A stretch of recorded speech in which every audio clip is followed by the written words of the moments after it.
Hi guys, it's Crystal Adama. I am a realtor in the Illinois area as well as your favorite landlord. I definitely wanted to hop on this camera to talk about this situation that is happening with Masika, who is a former love and hip hop reality star. I thought that, offering my specific perspective, being that I am a realtor as well as a landlord, that would offer some interesting perspective, and maybe we can start some comments in the comment section down below. So if you guys do not know, the Shade Room posted a clip from Brandy Gladeville's podcast, and she was interviewing David Wintrup. And David Wintrup, from just hearing the conversations on the podcast, it seems like he works with a lot of reality TV, maybe an executive producer, maybe, just it seems like he works with quite a few reality stars as well as shows. So when they got on the podcast, Brandy obviously started conversation, just, asking some starter questions. But then she is the one who actually brought up the topic of Masika. She brought up the squatter situation that she heard on TMZ. And that is when David literally let loose.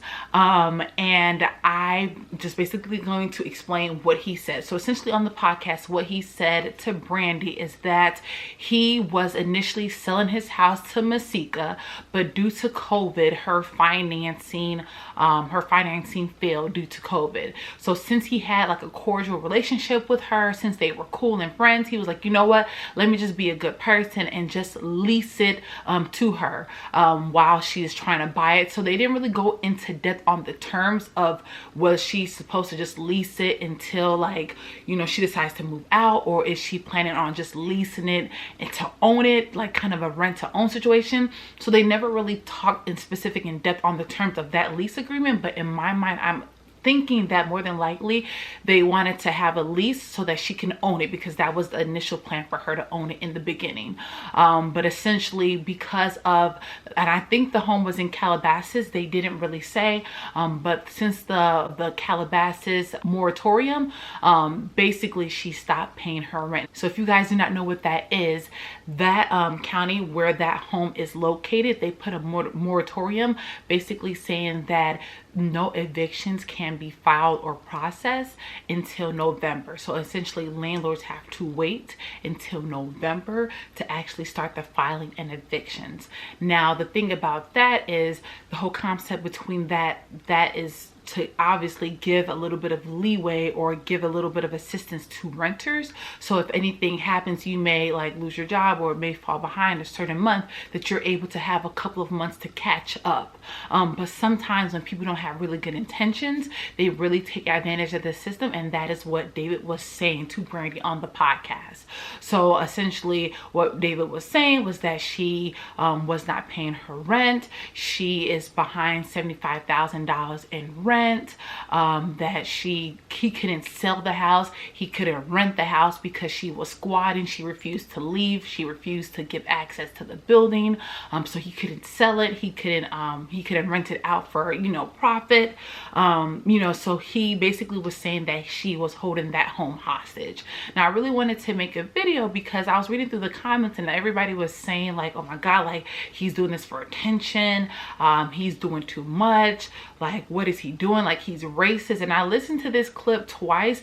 Me personally, I don't think that I got racist vibes from that podcast. I basically heard a landlord who is frustrated. Now y'all don't beat me up, but at least listen to my perspective.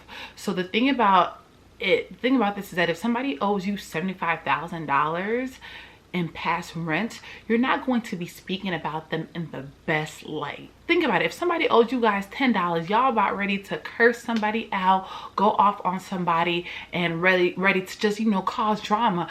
But literally, according to their lease and that agreement that they had, she owes him $75,000.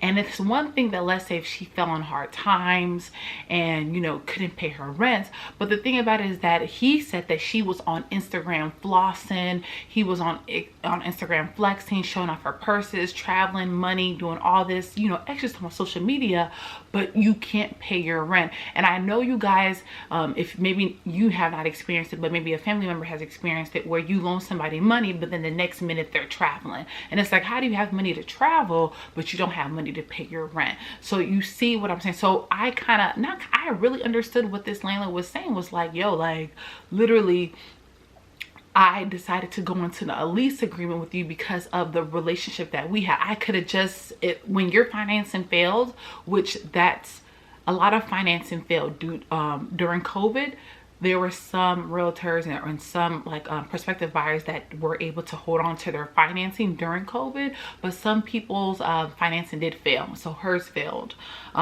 So he could have been like, yo, your stuff failed, take your earnest money, I'm gonna put this back on the market. But because of the relationship that he had with her, he said, you know what, since I trust you, I'm going to just create a lease so that you can at least stay in that home until I guess COVID was over, so that he can resell that house back to her. I'm pretty sure, the house is in Calabasas. I'm pretty sure they had multiple offers because the market is crazy right now, specifically from a realtor's perspective. So I'm pretty sure he had multiple offers, but I guess her offer was one of the best, and he decided to, hey, let me just wait until this COVID thing is out to sell it back to her. So essentially it's just like he's losing out. He's over $75,000 in back rent. She's not in communication with him. She's not letting him know like any information, according to him, allegedly according to him. And you know, he's just like, hey, like what's going on? In addition to him being out $75,000, he did also mention that he's also taken her to court, and that he spent about $35,000 in lawyer fees. So that means that because of this situation, he is out basically over $100,000. So if somebody took $100,000 from you, I'm pretty sure you would not be speaking about them in the best light. So that is really just that situation.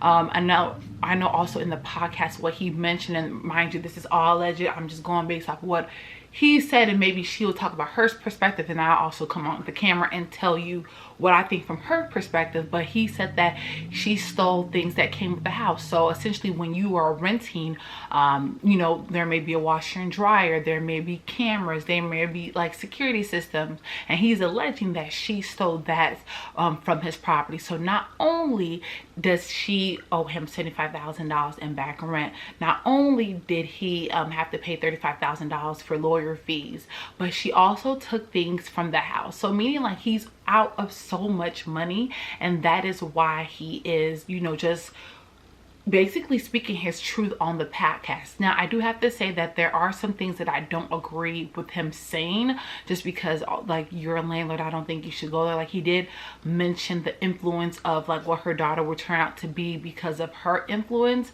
I think he should have just left like the children out of it. Like we're not talking about children. I know he also mentioned that she's gonna go back to work to the ghetto, or to the project, excuse me, to the project where she came from. You know, I don't think that was wrong. I don't think the project is specifically only for Black people. I think he was just alluding to like, yo, you couldn't even pay your rent, so go back to like where you came from. So, and I don't think anything was specifically wrong with that. I didn't hear anything was wrong with that. If you guys disagree, please leave it nicely in the comment section down below. And one thing that I also wanted to mention is that he also said that she fled last week. She fled last week. So essentially the purpose of the moratorium that California implemented was that I'm going to give you a break from this time to this time, but you need to pay your rent back. So the fact that she left and fled, that means she has no intention on paying her back rent, allegedly, according to him. So that is why he is like going off. So in my perspective, being a landlord, being a realtor, I think that if you sign your lease, if you make an agreement with somebody, fulfill your word. If you're going through hard times, talk to your landlord. Tell them like, hey, like I'm going through this. Can we make plans on how to, you know, resolve this? Just because he has mortgage, he probably has like water. I know in Illinois or in Chicago specifically, landlords have to pay for water. So he's probably paying for water. You know, there may be some common bills that he may be paying for, mortgage especially. So he's also out of money too, and it's causing stress on himself. So in my opinion, I think that communication definitely should have been had. I think that they should have set up agreement to to make plans on paying it back. And if what he's saying is true, because this is all alleged, I don't think that is right that someone is on social media flexing for the gram, but you are not paying your rent, or you're not in communication with your landlord on how to make a payment plan to pay back your rent. So I don't specifically like this situation. I don't think that he did anything specifically too wrong. Like I said before, he probably should not have talked about children. But at the end of the day, if somebody owes you money, you're not going to speak about them in the best light. So if you guys have any questions, any concerns, definitely leave them down below and I will be happy to answer them. And I hope you have a great one. Bye, y'all.